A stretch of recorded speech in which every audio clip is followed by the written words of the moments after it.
Il faut bien commencer, mettre un mot devant l'autre comme on marche, avancer dans le clair du jour sans forcément savoir où l'on va, puisqu'il faut que le monde commence quelque part, dans une ville ou dans un livre.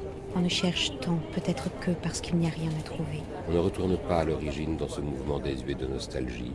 On avance au hasard comme plongé dans le noir d'une pièce qui ne nous est pas si étrangère, simplement différente et changeante à chaque instant.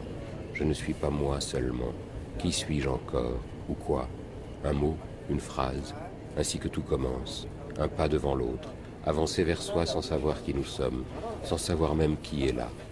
On se demande parfois si l'on finira par y arriver, si même un but précis nous incite à continuer ainsi.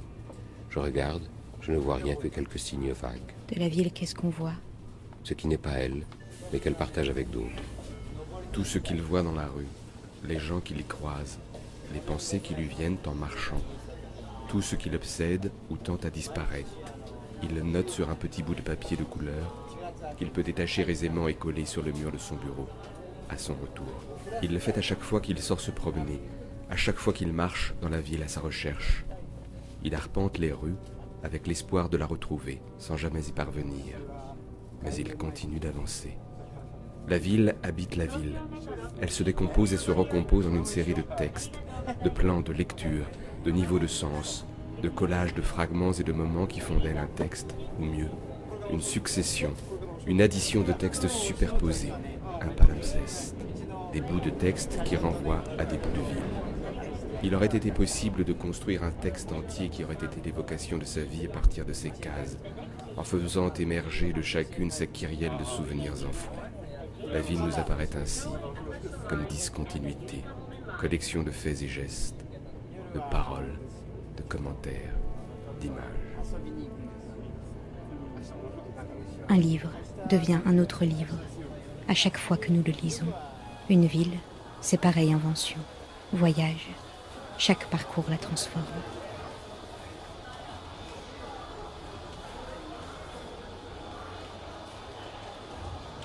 Nous sommes à l'époque de l'espace, du simultané et de la juxtaposition, fort de cette impression qui insiste ou avance. Un jour, pas l'autre.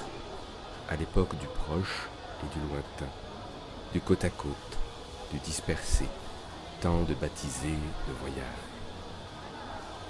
Chaque trajet effectué en sens inverse pour revoir sous un autre angle les femmes qu'on a croisées ou dépassées.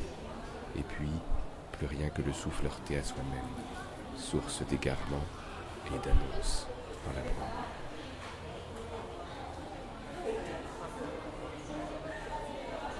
Je ne sais pas ce que je veux en fait.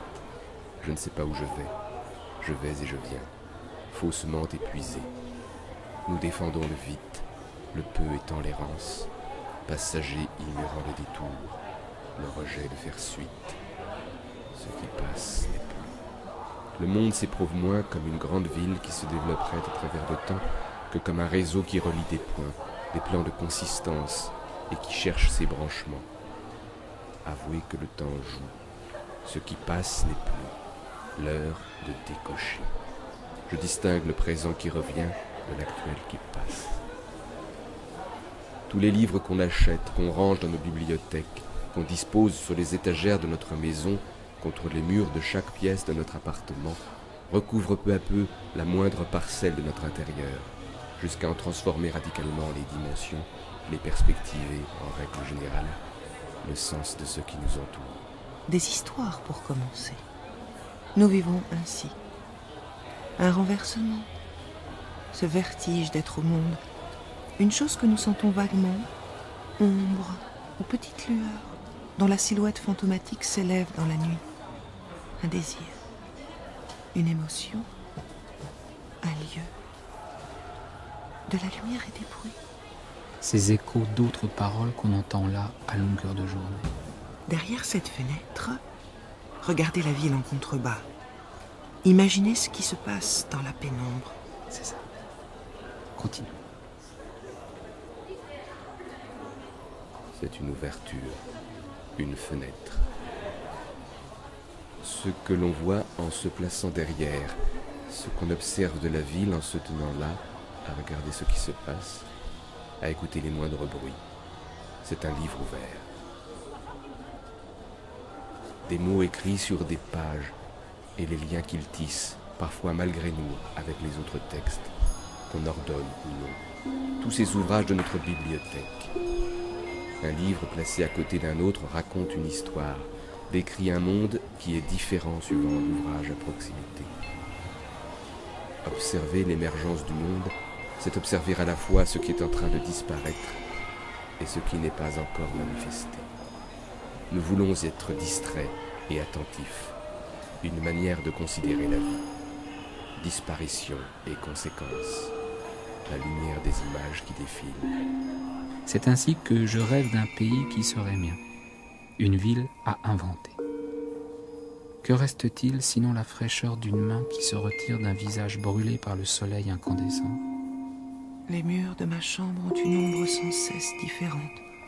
Prudence des déplacements. N'exprimant rien, je n'exprime pas davantage la joie que ses contraires. Vous quittez la fenêtre ou vous explorez une autre nuit. Nous en allons ne pas se retourner.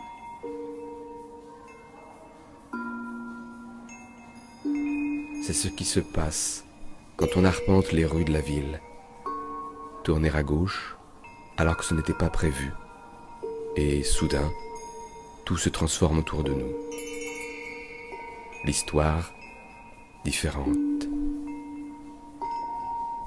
C'est un bon début.